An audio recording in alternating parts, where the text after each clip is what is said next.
ஆன்மீக நண்பர்கள் அனைவருக்கும் என்னுடைய அன்பான வணக்கங்கள். ஜூலை மாத ராசி பலன் 2024. விருச்சிக ராசி அன்பர்களுக்கு இந்த மாதம் கலவையான பலன்களை தருகிறது. பூர்வீக வாசிகளின் தொழில் அம்சத்தை பற்றி நாம் பேசினால், 10ஆம் வீட்டின் அதிபதி மாத தொடக்கத்தில் சுக்கிரன் கிரகத்துடன் 8ஆம் வீட்டில் இருப்பார். இதன் காரணமாக வேலையில் ஏற்ற இறக்கமான சூழ்நிலைகள் இருக்கலாம். யாராவது உங்களுக்கு எதிராக சதி செய்யலாம். இதன் காரணமாக நீங்கள் கவலைப்படுவீர்கள். எனவே நீங்கள் கவனமாக இருக்க வேண்டும். யாராவது உங்களை நியாயமற்ற முறையில் பயன்படுத்த முயற்சி செய்யலாம். அதனால் செவ்வாய் 6வது வீட்டில் இருப்பதால் இந்த சூழ்நிலையில் இருந்து நீங்கள் எளிதாக வெளியேறலாம். வியாபாரம் செய்பவர்களுக்கு இந்த வருடம் சாதகமாக இருக்கும். நீங்கள் எதிர்ப்புகளை மீறி வெற்றி பெறுவீர்கள். உங்களின் நல்ல அனுபவமிக்க கூட்டாளர் ஒருவர் உங்களுடன் மிக நெருக்கமாக பணியாற்றுவார். இதன் காரணமாக உங்கள் வியாபாரத்தில் நல்ல முன்னேற்றம் காண்பீர்கள். திருமணமாகாத சொந்தக்காரர்களுக்கு இந்த மாதம் சாதகமாக இருப்பதால் திருமணம் செய்து கொள்ளலாம். உங்கள் உறவில் நீங்கள் மிகவும் எளிதாகவும் சுதந்திரமாகவும் வாழ்வீர்கள். ஆனால் மாதத்தின் 2ஆம் பாதியில் சில வாக்குவாதங்கள் அல்லது கசப்பான வார்த்தைகளின் பரிமாற்றம் ஏற்படலாம். காதல் உறவுகளில் ஏற்றத்தாழ்வுகள் இருக்கும். ஆனால் சுற்றுலாவுக்காக எதையும் நீங்கள் தயாராக இருப்பீர்கள்.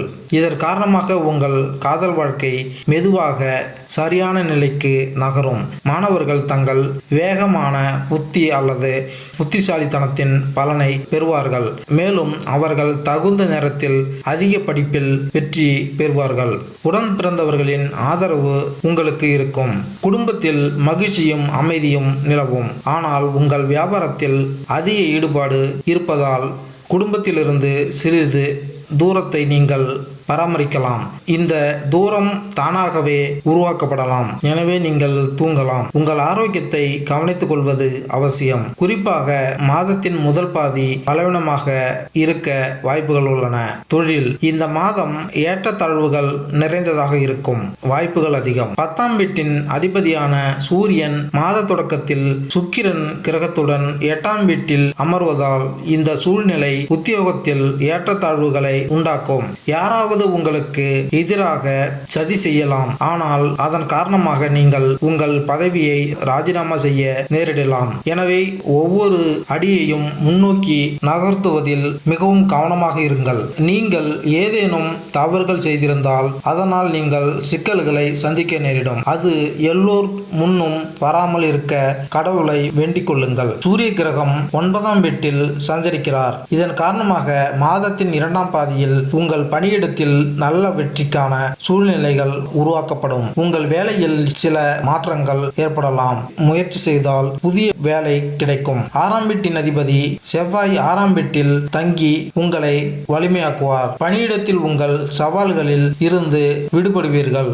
நீங்கள் உங்கள் எதிரிகளை தோற்கடிப்பீர்கள் மற்றும் உங்கள் வேலையில் உங்கள் சூழ்நிலையை வலுப்படுத்துவதில் வெற்றி பெறுவீர்கள். நிதி உங்கள் நிதி நிலைமையை பார்த்தால் இந்த மாதம் கலவையான பலன்களை தரும். வியாழன் கிரகத்தின் அருளால் உங்கள் நிதி முன்னேற்றத்திற்கான வாய்ப்புகள் உள்ளன. 11வது வீட்டில் வியாழன் கிரகத்தின் அம்சம் உங்கள் வருமானத்தை அதிகரிக்கும். நீங்கள் வியாபாரம் செய்வதிலும் அல்லது வேலை செய்வதிலும் இரு துறைகளிலும் உங்களுக்கு நிதி ஆதாயம் கிடைக்கும் மற்றும் வியாழன் கிரகத்தின் ஆசீர்வாதம் இந்த பணிகளில் உங்களுக்கு உதவும். மாத தொடக்கத்தில் சூரியனும் சுக்கிரனும் 8ஆம் வீட்டில் அமர்வதால் செலவுகள் அதிகரிக்கும். 11ஆம் வீட்டில் ராகு மற்றும் கேது இருப்பதால் சுக்கிரன் வாய்ப்புகள் மற்றும் நிதிநிலையில் முன்னேற்றம் ஏற்படும்.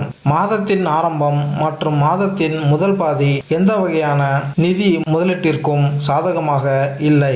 ஆனால் மாதத்தின் பிற்பகுதியில் நீங்கள் உங்கள் முதலீட்டில் நல்ல லாபத்தை பெறலாம். காதல் மற்றும் திருமண உறவு நீங்கள் காதல் உறவில் இருந்தால் நோடல் கிரகமான ராகு இருப்பதால் உங்கள் காதல் உறுதிப்படுத்தப்படும்.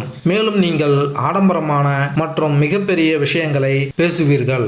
அதை சரியான நேரத்தில் நிறைவேற்ற முடியாமல் போகலாம். இந்த விஷயம் வெறுப்படையும். உங்கள் காதலியால் இதன் காரணமாக சில தவறான புரிதல்களும் சிக்கல்களும் பிறக்கக்கூடும். எனவே பொய்யான வாக்குறுதிகளை அளிக்காதீர்கள். வெறுப்புடன் எந்த வாக்குறுதியையும் கொடுக்காதீர்கள். உங்கள் உறவுகளை நன்கு புரிந்து கொண்டு அவர்களுக்கு சேவை செய்யுங்கள். குடும்பம். இந்த மாதம் குடும்ப விஷயங்களுக்கு ஏற்ப கலவையான பலன்கள் தரும்.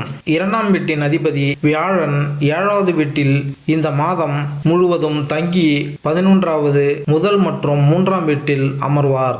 இதன் காரணமாக உங்கள் உடன் பிறந்தவர்களிடமிருந்து நல்ல ஆதரவை பெறலாம். உங்களுக்கும் அவர்களுக்கும் இடையே இணக்கமான மற்றும் கூட்டுறவு வார்த்தைகள் பரிமாறப்படும். உங்கள் மூத்த சகோதரர் உங்களுக்கு ஆதரவாக உங்களுக்கு உதவுவார். இருப்பினும் அவர் தொடர்ந்து கவலைப்படலாம். குடும்ப வாழ்க்கையில் மகிழ்ச்சியும் அமைதியும் நிலைத்து குடும்ப விஷயங்களில் நீங்களும் உங்கள் துணையும் முக்கிய பங்கு வகிப்பீர்கள். ஆரோக்கியம். இந்த மாதம் ஆரோக்கியத்தின் பார்வையில் கலவையான பலன்களை தரும் மாதமாக இருக்கும். ராசி அதிபதி செவ்வாய் மாத தொடக்கத்தில் இருந்து 6ஆம் வீட்டில் அமர்வதால் பிரச்சனைகள் அதிகரிக்கும். ஆனால் அவற்றிலிருந்து வெளியேறவும் உதவும். மற்றவர்களுடன் வாக்குவாதத்தில் ஈடுபடாமல் கவனமாக வாகனம் ஓட்ட வேண்டும். 8ஆம் வீட்டில் சூரியன் மற்றும் சுக்கிரன் இருப்பதால் சில மறைமுக பிரச்சனைகள் உங்களை தொந்தரவு செய்யலாம். மாதத்தின் 2ஆம் பாதி சாதகமாக இருக்கும் என்று எதிர்பார்க்கலாம் மற்றும் உங்கள் ஆரோக்கியம் மேம்படும். ஆனால் உங்கள் கோபத்தை நீங்கள் கட்டுப்படுத்த வேண்டும். ஏனெனில் இந்த கோபம் உங்கள் உறவுகளையும் ஆரோக்கியத்தையும் கெடுக்கும். பரிகாரம். சிவன் கோவிலுக்கு சென்று வெள்ளை சந்தனத்தை அர்ச்சனை செய்யுங்கள்.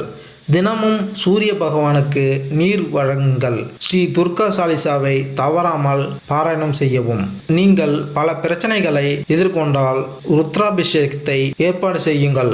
நன்மை உண்டாகும். மேலும் இந்த வீடியோ உங்களுக்கு பிடித்திருந்தால் லைக் பண்ணுங்க, கமெண்ட் பண்ணுங்க, மறக்காம சப்ஸ்கிரைப் பண்ணுங்க. நன்றி, வணக்கம்.